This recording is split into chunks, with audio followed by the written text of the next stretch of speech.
For self-employed people, it can sometimes be beneficial to purchase a property using a corporation, commonly referred to as a holding company or Holdco for short. The main benefit is that a holding company allows you to transfer any retained earnings in your operating company to the holding company tax-free.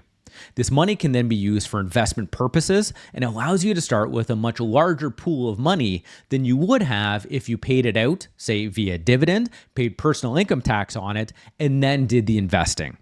For salaried individuals, there typically is not much of a benefit to a holding company beyond limited liability, but consult with an accountant to see if it might be right for you. Every corporation that operates in Alberta must be registered in the province. So if you bought any property in Alberta under a holding company, the holding company must be extra provincially registered in Alberta before closing. Your lawyer can do this for you, typically costs about $1,000 and only takes a few days to set up. And you only need to do this once for each corporation owning Alberta property, even if you own multiple properties under that same holding company.